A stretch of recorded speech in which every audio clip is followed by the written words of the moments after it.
உலகத் தமிழர்கள் அனைவருக்கும் என்னுடைய பணிவான வணக்கம்.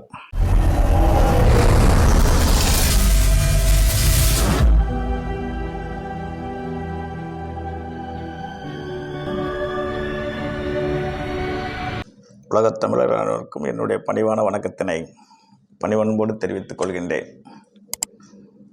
அன்னை பராசக்தியினுடைய அருளாசியை எல்லோரும் பெற்று நலமோடு வாழ அன்னையிடம் வேண்டிக் கொள்கின்றேன். எல்லோருக்கும் என்னுடைய ஆங்கில புத்தாண்டு நல் வாழ்த்துக்கள். மீன ராசி நேயர்களுக்கு 2026ஆம் ஆண்டு மார்ச் 6ஆம் தேதி சனி பயிற்சியாக இருக்கிறார். சனி பகவான் பயிற்சியாக இருக்கிறார். ஜூன் மாதம் 26ஆம் தேதி குரு பகவான் பயிற்சியாக இருக்கிறார். நவம்பர் 13ஆம் தேதி ராகு கேதி பகவான் பயிற்சியாக இருக்கிறாங்க. இதெல்லாம் இந்த ஆண்டில் நடக்க இருக்கிறது. எதிர்கால ஆண்டில் 2026ஆம் ஆண்டு இந்த ஆண்டு நடக்க இருக்கிறது. அதனால் நான் ஆண்டில் பலன் சொல்ல வரவில்லை உங்களிடம். சனி பகவான் பயிற்சி ஆகிறார். சிறு வயதில் இருக்கக்கூடியவர்களுக்கு முதல் சுற்று 7 சனி. 45 முதல் 55 வயசுக்குள்ள இருக்கிறவங்களுக்கு 2வது சுற்று 7 சனி பகவான். 65 வயது 70 கடந்தவர்களுக்கு 3வது சுற்று 7 சனியாக மீனராசினியர்களுக்கு சனி பகவான் இப்போது உலாவிக் கொண்டிருக்கிறார். இந்த சனி பயிற்சி என்பது விரயச்சனி முடிஞ்சு ஜென்ம சனியாக வருவார். குரு வீட்டிற்கு சனி பயிற்சி ஆகிறார். விரயம் என்ற சொல்லுங்கிறது கொஞ்சம் பொதுவான கடுமையான கணக்கு தான். விரயம்னா எல்லாமே விரயம்தான். அதுக்கு பேர் என்ன? மனித வாழ்க்கையில் பணம் தானே. பணம் விரயமாகிறதுக்கு பேர் தான் விரயச்சனி. ஆகவே விரயச்சனி முடிஞ்சு ஜென்மசனியாக வருவார். ஜென்மம் என்றால் உடம்பு என்று பொருள். அவரவர் வாங்கி வந்த வரத்திற்கு ஏற்றவாறு தசாபுத்தி சாதகமாக இருந்தால் எந்த ஒரு கெடுதலும் வராது. தசாபுத்தி சாதகமாக இல்லாதவர்களுக்கு உடல் உபாதைகள் ஏற்படும். தொழில்துறையில் உள்ளவர்களுக்கு தொழில்துறை பாதிப்பு, கல்வியில் இருக்கிறவங்களுக்கு கல்வியில் பாதிப்பு, வேலை தேடிக்கொண்டிருப்பவனுக்கு வேலையில் பாதிப்பு. இப்படி ஒவ்வொருத்தருக்கும் ஒவ்வொரு மாதிரியான பிரச்சனைகள் நிச்சயமாக இருக்கும் என்பது சந்தேகத்துக்கு இடமில்லை. அதில் நான் இந்த குறிப்பாக இந்த கல்வி ஆண்டில் இருக்கக்கூடியவர்கள், அதாவது 10ஆம் வகுப்பு 12ஆம் வகுப்பு கல்லூரியில் இறுதி ஆண்டு படிக்கக்கூடிய மாணவர்களை மிகவும் எச்சரிக்கையாக இருக்கும்படி சொல்லியிருக்கின்றேன் முன்னாடி ஒரு பதிவில். இந்த பதிவிலும் நான் அதை பதிவு செய்ய விரும்புகிறேன். ஏன்னா 10ஆம் வகுப்பு மாணவர்கள் ஆழ்ந்த அக்கறையுடன் படிக்க வேண்டும். அதுக்கு பெற்றோர்களுடைய ஊக்குவிப்பு நிச்சயமாக வேணும். 12ஆம் வகுப்பு மார்க்கை வச்சு தான் அடுத்து என்ன படிக்க போகிறோங்கிற ஒரு விஷயத்தில் இருப்பாங்க. இவங்கெல்லாம் நல்லா படிக்கிற மாணவர்களுக்கு தான் இந்த பதிவு. ஏன்னா நல்லா படிக்கிற மாணவன் 2 மார்க் குறைஞ்சா கூட அழுதுருவான். 10 மார்க் குறைஞ்சா சொல்லவே வேண்டாம், சாப்பிட மாட்டான். இந்த அரைகுறையாக படித்து ஃபெயிலாக போகிறவன் ஜாலியாக சிரிச்சிட்டு போயிடுவான். அதை பற்றி அவன் கவலைப்பட மாட்டான். அதனால் அவங்களுக்கு இந்த பதிவு செல்லாது. நல்லா படிக்கக்கூடிய மாணவர்களுக்கு பெற்றோர்களும் அவங்களுக்கு மிகவும் கவனமாக ஒத்தாசையாக இருக்க வேண்டும். டியூஷன் போக்குவரத்து வைக்க வேண்டும். பெரிய பாதுகாப்பு செய்யணும். பக்தியை அதிகமாக நீங்கள் எடுத்துக்கணும். முடிஞ்சளவு குழந்தைங்களையும் ஈடுபாடு செய்யணும். அவங்களும் ஆழ்ந்த அக்கறையோடு படிக்கணும். இல்லைன்னா மார்க்கு கொஞ்சம் பலகீனமாகும். அவங்க விரும்புகிற மார்க்லேருந்து கொஞ்சம் குறைய செய்யும். இன்றைக்கெலாம் நல்லா படிக்கிறவங்க பெர்சன்டேஜ் பாயிண்ட் போயிடுச்சு அப்படிங்கிறாங்க. எங்கள் காலத்தில் அப்படிலாம் கிடையாது. 30 ஆண்டுகளுக்கு முன்னாடி அந்த மாதிரி கிடையாது. இப்போ கல்வி வளர்ச்சி மிகப்பெரிய வளர்ச்சி. ஆகவே கல்வியில் இருக்கக்கூடிய மாணவர்கள் கவனமுடன் இருக்க வேண்டும். முதலாளியாக இருக்கக்கூடியவர்கள் பெரிய முதலீடு போட்டு எதுலையும் பெரிய கடனாக ஆகிறம பார்த்துக்குங்க. பணியில் இருக்கிறவர்களுக்கு ஒரு நாள் வேலை இருக்கும், ஒரு நாள் வேலை இல்லாமல் போயிடும். அல்லது சம்பளம் வந்துட்டால் உடனே செலவு வந்துடும். அது ஒரு விஷயம். இருப்பினும் என்னை பொறுத்தவரை சனி பகவான் ஆட்சி செய்யும் போது சுப கடன் பட்டு கொள்ளுங்கள். நல்லவர்கள் அனைவரும் சுப கடன் அடைந்து கொள்ளுங்கள். சுப கடன் என்பது வீடு கட்டுவது, பூமி வாங்குவது. இப்போ தங்கம்னு சொல்லவே முடியல. தங்கம்னு சொல்லும்போதே அது இப்போ புதையல் மாதிரி இருக்கிறது. இருந்தாலும் அவரவர் சக்திக்கு ஏற்ற மாதிரி கொஞ்சம் தங்கம் வாங்கி வச்சுட்டு அந்த கடனை கொஞ்சம் கட்டிட்டுருங்க. கடன் பட்டு கொண்டீங்கள் அப்படின்னா நிச்சயமாக 7 சனி பகவான் பெரிய பாதிப்பே செய்ய மாட்டார். முக்கியமான குறிப்பு, நான் ஏற்கனவே எல்லாருக்கும் சொல்வது போல, தசாபுத்தி சாதகமாக இருந்தால் 100% பயங்கொள்ள வேண்டிய அவசியம் நிச்சயமாக இல்லை என்பது என்னுடைய அனுபவம். இருப்பாலும் மகிழ்ச்சியாக எல்லாருக்கும் தசாபத்தி இருக்குமாங்கிறது எனக்கு தெரியாது தானே. அந்த அடிப்படையில் தான் உங்களை வந்து நான் கொஞ்சம் பயமுறுத்துவது போல சொல்வது. கவனமாக இருந்தால் பாதிப்பு குறையும் தானே. 100 கிலோமீட்டர் வேகத்தில் போய் கீழே விழுகிறான் ஒருத்தன் அப்படின்னாலும் நடந்து போய் கீழே விழுறதுக்கு வித்தியாசம் இருக்குது. அதாவது 30 கிலோமீட்டர் வேகத்தில் போய் கீழே விழுறதுக்கு வித்தியாசம் இருக்குது இல்லைங்களா. ஜோதிடம் என்பது வந்து ஒரு பாதுகாப்பு பெட்டகம் தான், உங்களுக்கு வழிகாட்டுவது. பாதுகாத்து நடந்து கொள்வது உங்களுடைய சொந்த பொறுப்பு. நீங்கள் தான் அதை பாதுகாத்து கொள்ள வேண்டும், பக்தியோடு இருந்து கொள்ள வேண்டும். ஆகவே சனி பெயர்ச்சி என்பது விரயம் என்ற சனி பகவான் தாக்கத்திலிருந்து ஜென்மம் என்ற கோட்பாடில் உங்களுக்கு ஜென்மத்துக்கு வருகிறார். அதாவது ராசியில் 1ஆம் இடத்துக்கு வருகிறார் என்று பொருள். அதுக்கு பேர் தான் ஜென்மம் என்ற அர்த்தம். இது சனி பகவானால் ஆகக்கூடிய நன்மை தீமைகள். மிகப்பெரிய மகிழ்ச்சி குரு பெயர்ச்சி. மார்ச் மாதத்திலிருந்து 3 மாதம் தள்ளி ஜூன் மாதம் 26ஆம் தேதி குரு பெயர்ச்சி ஆகிறார். மிகப்பெரிய சிறப்பு என்னவென்றால் ராசிநாதன் ராசியை பார்ப்பார், ராசிநாதன் உச்சம் பெறுவார். கிட்டத்தட்ட 12 மாதங்களில் 2½ நாட்கள் மட்டும் சந்திரன் மீனத்தில் இருக்கும்போது குரு பகவான் பார்வையை பெறுவார். அதுக்கு பேர் குருச்சந்திர யோகம் என்று பொருள். அல்லது குருவும் சந்திரனும் பரிவர்த்தனை ஆகி இருப்பார்கள் என்று பொருள். ஒருவர் வீட்டில் ஒருவர் மருவி இருப்பார். அதுக்கு பேர் குருச்சந்திர யோகம் அல்லது பரிவர்த்தனை யோகம். இது 12 மாதங்களில் 2½ நாள் நடக்கும். அது தனி ஒரு ஆராய்ச்சியாக சொல்ல வேண்டும். இருப்பினும் ஒவ்வொரு ராசியும் அவரவர் வீட்டுக்கு சொந்தக்காரர் வந்து அவர் வீட்டை பார்த்தால் சிறப்பு என்பார்கள். இப்போ சுக்கிரன் வந்து துலாம் வீட்டை எப்போ பார்ப்பார்னு யாரும் ஜோதிடத்தில் சொல்கிறதில்லை.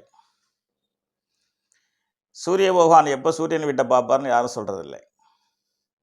சனி பகவான் கூட எப்போ அவர் வீட்டை பார்ப்பார்னு சொல்கிறதில்லை. ஆனால் குரு பகவான் வந்து தான் வீட்டை தான் பார்க்கும் காலம் அடுத்த ஜூன் முதல் 2027ஆம் ஆண்டு ஜூன் வரை தனது ராசியை பார்ப்பார். அது உச்ச வீட்டிலிருந்து பார்ப்பார், சந்திரனுடைய நண்பனுடைய வீட்டிலிருந்து பார்ப்பார். குரு உச்சம் வரும்போது அபரிதமான வெற்றிகளை மனிதன் வாழ்க்கையில் அடையலாம். ஏன்னா உச்சம் ஆட்சி என்பதை விட உச்சம் என்பது ஒரு பங்கு கூட என்பது ஜோதிட நூலில் சொல்லப்பட்டுள்ளது.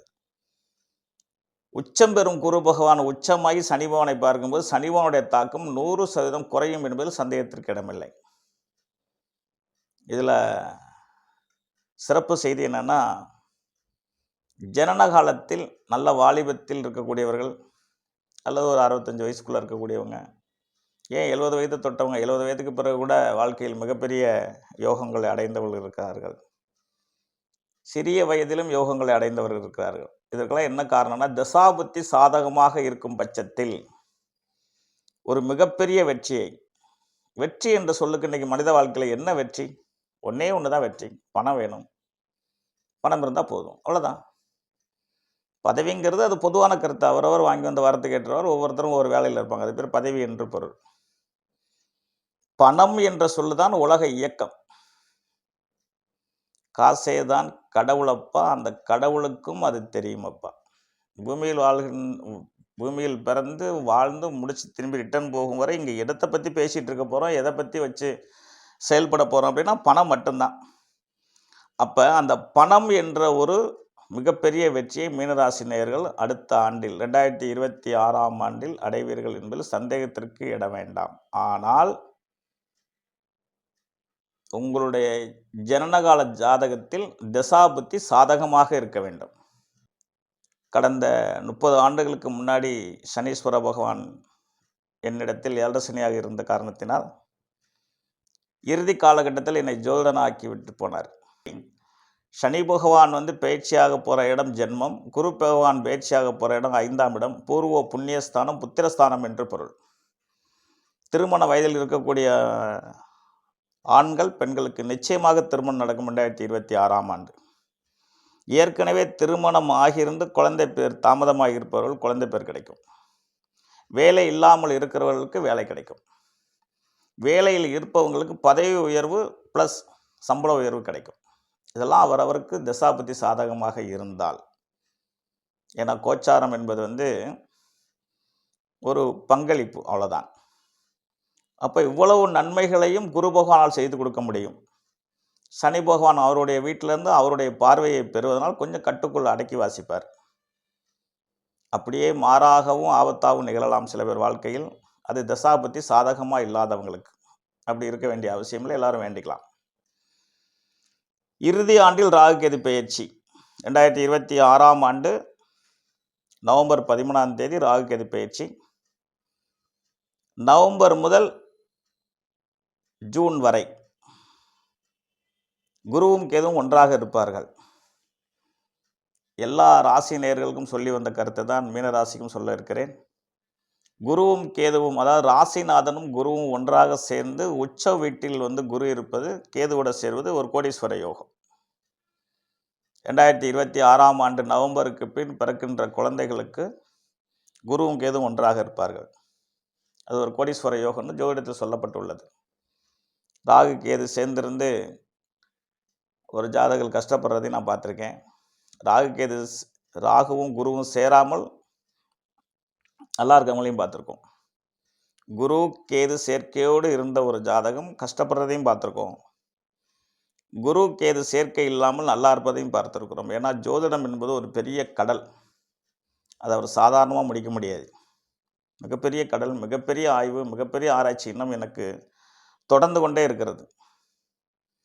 நான் ஜோதிடத்தில் ஆரம்ப காலகட்டத்தில் அன்னை பராசக்தியுடைய ஆசியை பெற்று நான் படித்து கொண்டிருக்கும்போது 2 புஸ்தகங்களில் உள்ளதான் ஜாதகம் என்று நினைத்தேன். இன்றைக்கு நான் நூற்றுக்கணக்கான புஸ்தகங்களை படித்தாகிவிட்டது. பல லட்சம் பேர்களை சந்தித்தாகிவிட்டது. எல்லோரிடத்திலும் ஒவ்வொரு புது புது அனுபவங்களை தான் கற்றுக்க வேண்டியிருக்கிறது. கற்றுக்கொண்டிருக்கிறேன், அனுபவித்து கொண்டிருக்கிறேன். காரணம் என்னவென்றால், வினாடிக்குள் வினாளிகை உண்டு ஜோதிடத்தில். வினாடிக்குள் வினாளிகை.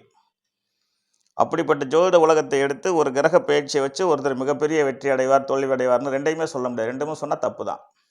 நல்ல இடத்துல இருக்கிறார் சனி பகவான், அதனால் மிகப்பெரிய வெற்றி அடைவார்னு சொன்னால் அதுவும் பொய்யாயிடும். கெட்ட இடத்துல இருக்கா, அவருக்கு கெடுதல் உண்டாகும்னு சொன்னால் அதுவும் பொய்யாயிடும். ஏன்னா கோச்சாரம் என்பது சிறிய விஷயந்தான். அதில் 7.5 சனி அட்டமச்சனின்னு நடக்கும்போது தாக்கம் கொஞ்சம் கூட இருக்கும். அதுவும் தசாபதி சாதகமாக இருக்கிறவங்களுக்கு அந்த பாதிப்பும் இருக்காது, கொஞ்சம் குறையும்னு சொல்லிடலாம். ஆகவே குரு கேது சேர்க்கை ஒரு எதிர்பாராத கோடீஸ்வர யோகம். இன்னைக்கு கோடீஸ்வர யோகம்னா ஒன்றும் அரசியல்வாதியாக இருக்கணும், அல்லது லாட்டரி டிக்கெட் விழுகணும், புதையல் கிடைக்கணும். புதையல் இப்போ இன்றைக்கி இல்லை உலகத்தில். யாரும் இப்போ புதையல் எடுத்ததாக சொல்ல, எங்கேயாச்சும் என்ன சொல்கிறது, இந்த கோயில்களுடைய வேலைப்பாடுகள் நடக்கும்போது பூமியை பறிக்கும்போது உள்ளுக்குள்ளே நாணயங்கள் இருக்கிறதா சொல்கிறாங்க. அதனால் புதையல் என்பது இல்லை. லாட்டரி விழுவதற்கு வாய்ப்புகள் இருக்குது. அது கேரளாவில் இருக்குது.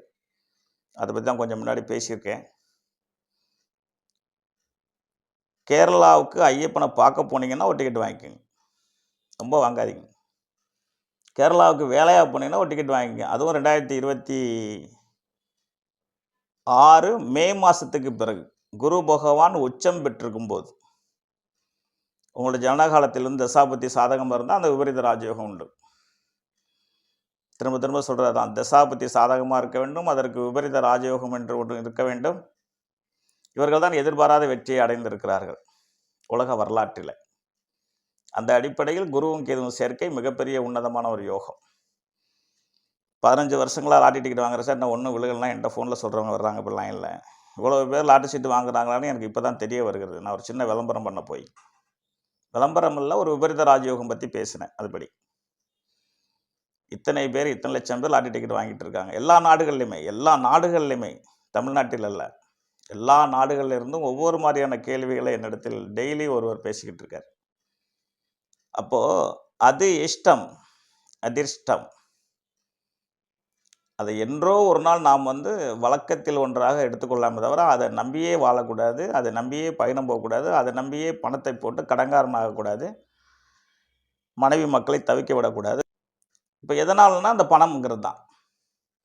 அப்போ எதிர்மறையான விபத்துகளையும் எதிர்பாராத பாதிப்புகளையும் பணம் செய்ய முடியும், அதை கடங்காரர் ஆக்க முடியும். எதிர்பாராத வெற்றியை தந்து ஒருவரை கோடீஸ்வரராகவும் ஆக்க முடியும். அந்த கோடீஸ்வர யோகம் குருவும் கேதுவும் ஒன்று சேரும்போது நடக்கும். அடுத்த 6 மாதங்கள், 2வது 6வது மாதங்கள், அதாவது நவம்பர் மாதத்திற்கு பிறகு அடுத்த ஜூன் வரை, அது பற்றி பிறகு 2027ஆம் ஆண்டு வந்துவிடும், அப்போது அதை பற்றி விரிவாக பேசுவோம். ஆகவே 2026ஆம் ஆண்டு மீனராசி நேயர்களுக்கு சிறந்த ஆண்டாகவும் மகிழ்ச்சி தரும் ஆண்டாகவும் இருக்கும் என்பது சந்தேகத்திற்கு இடமில்லை. உங்களுடைய ஜனகால ஜாதகம் சரியாக இருக்கும் பட்சத்தில் உங்கள் அனைவருக்கும் வெற்றியே என்று கூறி உங்களிடமிருந்து விடைபெறுகிறேன். நன்றி, வணக்கம், வாழ்க வளமுடன். அடுத்த ஒரு பதிவில் சந்திப்போம். வணக்கம்.